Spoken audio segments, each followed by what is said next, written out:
உங்களுக்கு இந்த R125 ஓட டிசைன், இந்த பைக்கோட கான்ஃபிகரேஷன், இந்த பைக்கோட ப்ரைஸ் எல்லாம் பிடிச்சிருக்கா அப்படிங்கிறத வீடியோவை பார்த்துட்டு இந்த வீடியோக்கு ஒரு லைக் பண்ணிக்கோங்க. நம்ம சேனலை நீங்கள் இன்னும் சப்ஸ்கிரைப் பண்ணலன்னா சப்ஸ்கிரைப் பண்ணிக்கோங்க. R125 2024 பிகினிங்லேயே வந்து லான்ச் பண்ண போகிறாங்க. மேபி R15S கூட டிஸ்கண்டினியூ பண்ணுறதுக்கும் பாசிபிலிட்டிஸ் இருக்குது அப்படிங்கிறத தான் Yamaha சொல்லியிருக்காங்க. இந்த R125 1,35,000 எக்ஸ்ஷோரூம் ப்ரைஸில் லான்ச் பண்ண போகிறதா அனௌன்ஸும் பண்ணியிருக்காங்க. R125 பொறுத்த வரைக்கும் பார்த்தீங்கன்னா 2020 மாடல் 2021 மாடல்லாம் எடுத்துக்கிட்டிங்கன்னா ட்வின் எல்இடி ஹெட்லாம்ப்ஸ் இருக்கக்கூடிய பைக்காக தான் இருந்தது.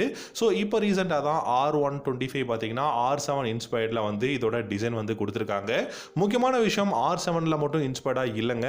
R1 இன்ஸ்பயர்டு 5 இன்ச் TFT கிளஸ்டராக இருக்கட்டும், இல்லாட்டி இந்த பைக்கில் இருக்கக்கூடிய ஹேண்டில் பார் சுவிச்சஸ் எல்லாமே பார்த்தீங்கன்னா R1லேருந்து இன்ஸ்பயர்டான அந்த சுவிச்சஸ் 5 இன்ச் TFT கிளஸ்டர் இதெல்லாம் வந்து சொல்லியிருக்காங்க. அது மட்டும் இல்லாமல் உங்களுக்கு ப்ளூடூத் கனெக்ஷனாக இருக்கட்டும், மற்ற எல்லா விஷயங்களும் பார்த்தீங்கன்னா R1லேருந்து டெலிவரி பண்ணியிருக்காங்க.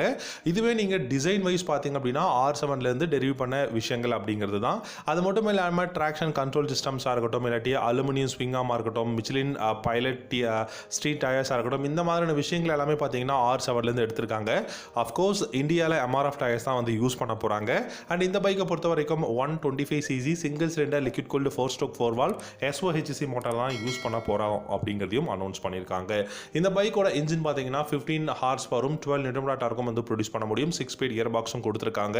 அண்ட் சஸ்பென்ஷன் செட்டப் அப்படின்னு பார்த்தீங்கன்னா ஃப்ரண்ட்ல USD ஃப்ரண்ட் ஃபோக்ஸ் வந்து கொடுக்க போறாங்க. ரியர்ல மோனோ ஷாக் சஸ்பென்ஷன் தான் இருக்க போகுது.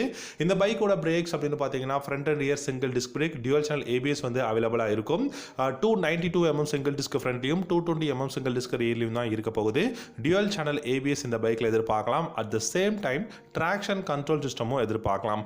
பிகாஸ் நல்ல பார் அண்ட் டார்க் இருக்கு. ஏரோடைனமிக்ஸ் பாடி பேனல்ஸ் ரொம்பவே ஷார்ப்பாகவும் ஸ்லீக்காகவும் இருக்கிறதுனால நீங்கள் சிட்டியில் டிராஃபிக்கில் யூஸ் பண்ணாலும் சரி, எந்த ஒரு பிளேஸில் நீங்கள் ரைட் பண்ணாலும் சரி, பைக்கோட இனிஷியல் பிக்கப் எல்லாமே பார்த்தீங்கன்னா பர்ஃபெக்டாக இருக்கும். அதனால் ட்ராக்ஷன் கண்ட்ரோலும் இருக்குது, நமக்கு டியூவல் சேனல் ABSும் இருக்கிறதுனால ஒரு எக்ஸ்ட்ரா சேஃப்டி அப்படிங்கிற ஒரு விஷயம் தான். டயர்ஸ் அப்படின்னு பார்த்தீங்கன்னா 100/80 செக்ஷன் டயர் ஃப்ரண்ட்லையும், ரியரில் 140/70 செக்ஷன் டயரும் கொடுத்துருக்காங்க. ஃப்ரண்ட் அண்ட் ரியர் உங்களுக்கு பார்த்தீங்கன்னா 17 இன்ச் அலாய்விலோட தான் அவைலபிளாக இருக்க போகுது. இப்போ நீங்கள் பார்க்குற by functional LED headlamps, LED tail lamps, LED indicators தான் யூஸ் பண்ண போறாங்க. கிளிப் ஆன் ஹேண்டில் பார்ஸ் வந்து அவைலபிளாக இருக்க போகுது. கிளஸ்டர் அப்படின்னு பார்த்தீங்கன்னா full and full digital instrument cluster தான் யூஸ் பண்ணியிருக்காங்க with mobile phone connectivity. So bluetooth connection இருக்கிறதுனால call connect and disconnect, music on off பண்ணிக்க முடியும்.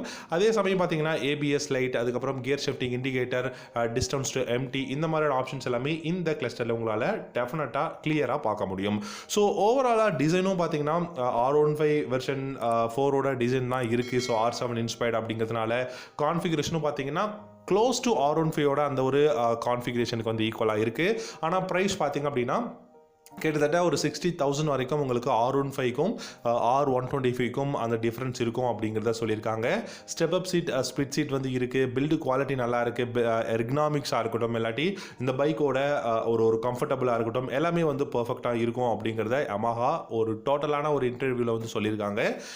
இந்த பைக்கு என்னை பொறுத்த வரைக்கும் பார்த்தீங்கன்னா R15 வெர்ஷன் 4லேருந்து இப்போ R15 வெர்ஷன் 5ம் கொண்டு போகிறதுனால ப்ரைஸ் எல்லாமே 2 லட்ச ரூபா, 2,50,000 ரூபா அந்த ரேஞ்சில் ப்ரைஸ் போடும். ஸோ நமக்கு ஒரு நல்ல entry level fully faired bike வேணும் அப்படின்னு யோசிக்கிறவங்களுக்கு R125 one of the best fully faired பைக்காக இருக்கும். அதில் எந்த விதமான சந்தேகமும் கிடையாது.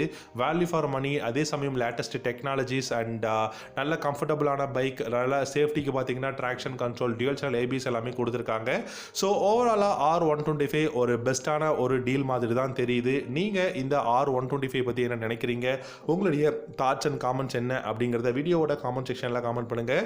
ஒருவேளை இந்த பைக் 2024ல் லான்ச் ஆச்சு அப்படின்னா, ஒருவேளை நீங்கள் வாங்குறதா இருந்தால் நீங்கள் இந்த பைக்கை கன்சிடர் பண்ணுவீங்களா? உங்களுடைய அந்த தாட்ஸ் என்ன அப்படிங்கிறதையும் காமெண்ட் செக்ஷனில் காமெண்ட் பண்ணுங்கள். இந்த வீடியோ பிடிச்சிருந்தா லைக் பண்ணிக்கோங்க. முடிஞ்சால் நம்ம சேனலையும் சப்ஸ்கிரைப் பண்ணிக்கோங்க. தேங்க்யூ ஸோ மச் ஃபார் வாட்சிங். அடுத்த வீடியோவில் பார்க்கலாம்.